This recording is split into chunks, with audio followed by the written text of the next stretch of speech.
America, I guess I've always wanted some kind of title, but you have given me a title and honor that I do not want.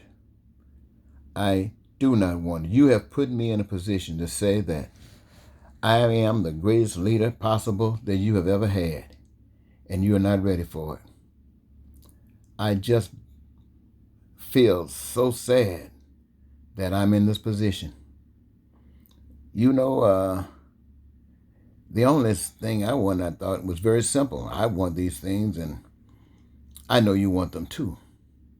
You know, I talked to you, and apparently I'm the only presidential candidate. And I'm the only person that has ever ran for a national office that I was so confident about the program, about the policies, about what I offer to the American people, that when no political party could embrace the platforms that I represent, I chose to run as a write-in. It didn't matter whether I was running for president of the United States, a senator of the state of Minnesota, United States senator for the state of Minnesota, or governor of the state of Minnesota, a mayor of several cities in the state of Minnesota. It didn't matter if I had to break the law to assure you that I was confident beyond doubt that the programs that I offered you were legitimate and it would actually produce exactly what I tell you they would actually produce. It is that confidence, ladies and gentlemen, that allowed me as a write-in to write to every newspaper I could identify across the country, every radio station I could identify across the country, every television station I could identify across the country, and every other agency that had to do with advertising or reaching out to the public, and let them know that I had a program, that I have something that I bring to the American people, something that they prayed for. I've even gone to every United States senator in the Congress, every United States, well, let's see, since Bill Clinton, I've probably dealt with every U.S. Congress since then, sharing with them. United Nations, shared with them. Just got this thing that's so fantastic for you, the people.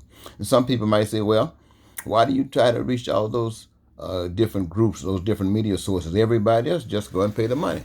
Well, as a write-in, obviously, you know, I'm not asking for your money, and you know I don't have the kind of money to pay those stations.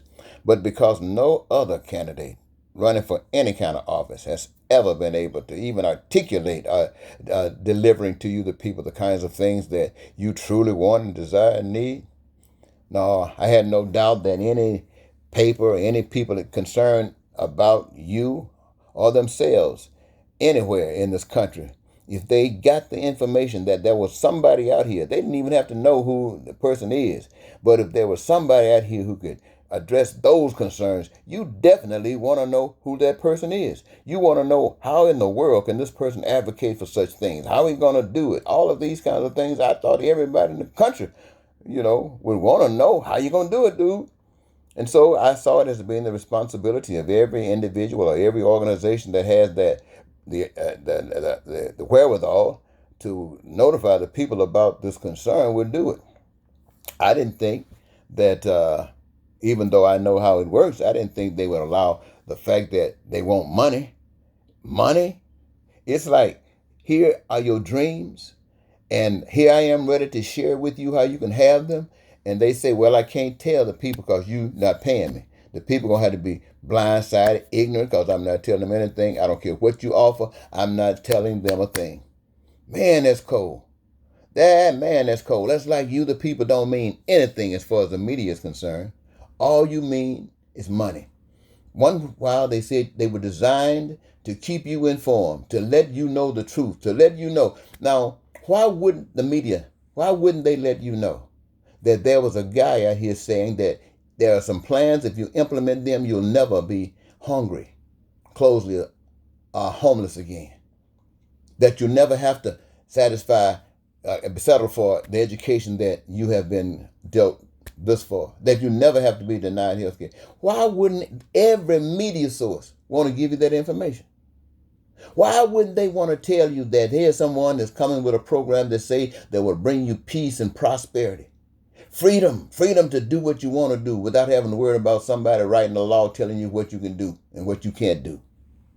Why wouldn't they tell you that you could have the joy of your life and your dreams being fulfilled? Why wouldn't every media source that I contacted tell you that information? Why would they tell me, well, you got to pay to tell them?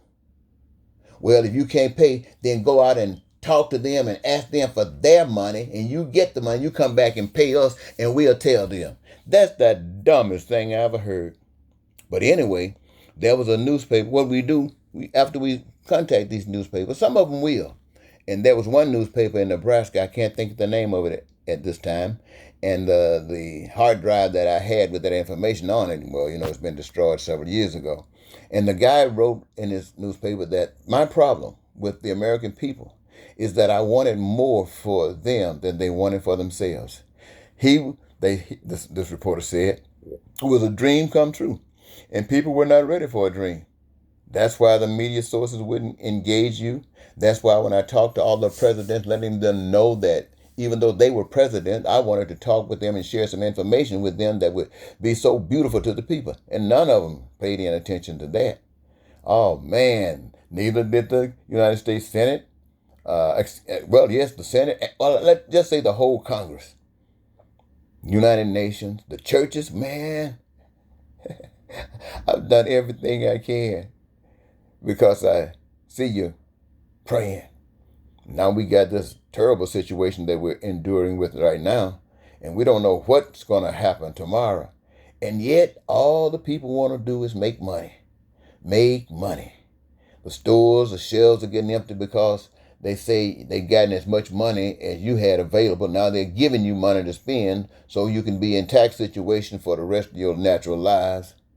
When, ladies and gentlemen, all the things that you experience in this life can ever want and hope, you can get it free. What I mean by free, I mean that you, the people, collectively make a decision that you are going to be your brother's keeper. You're going to look after one another. And you engage yourself in a career. Play a part in creating all of those things that I just gave you an idea to imagine. And once you've done that, all of you brought that stuff into being. All of you. It couldn't have happened without you, except the resources, which came from God. They didn't come. Man, you make me feel like the guy who has $23 billion can't even sit in the room with me. You make me feel like President Donald Trump with his big airplane and his billions he says he has, and sitting in the White House, can't even sit in the room with me. You make it seem like everybody's just too immoral. But ladies and gentlemen, I'm not perfect. I just love you. I love you because I know that there's a power that I can't see, that I can't touch, can't feel, and I can't even conjure it up with some emotion. But the evidence is there. And that power has done miracles to me, that I know it exists, and I know it loves me. And I know that power is also feeling the same about you. And so my purpose in life, since I know this, is to speak to you as if I were the voice of God. When you pray to God and say you want this, God has given me the message to bring to you. And when I speak to you, I'm speaking to you in response to the prayers that you sent to God. And they've been rejected every way. And it appears that Americans are on the path to hell. I mean, but I'm sure God isn't giving up on Americans. Don't you give up on yourselves. We're going to get another shot. But I want you to know, ladies and gentlemen, there is no political party can answer your prayers. Republicans or Democrats can't answer your prayers. Black men or white men can't answer your prayers. Men or women can't answer your prayers. Americans and others, they can't answer your prayers. But by the power of God, following my friends, my sisters, and my brothers, the guidelines and the basic principles, the basic roadmap of that spirit that you can't see. They say the coronavirus, you can't see it, but it has evidence. The power that I'm telling you about, ladies and gentlemen, has evidence, but you got to produce it. It comes by your hand. God is not laying anything out here for any of us except the rules, the way. And if we want it, we follow the way. I heard somebody say one day, don't worry about the mule. Just sit in the saddle and hold the reins. So, ladies and gentlemen, I just want to tell you, this position you put me in, being so special, I don't want to be here alone. I'm not upset with being, a lover of all of you. But why do I have to be the only one? Aren't there other black folks who love all human beings like I do? Aren't there other white people who love all human beings like I do? Aren't there churches and synagogues and mosques that love other people like I do? I'm sure it is. But where is the evidence? I'm not going to give up, ladies and gentlemen. I still believe in you. Somebody's going to rise. But until next time, thank you so very much for listening. Goodbye.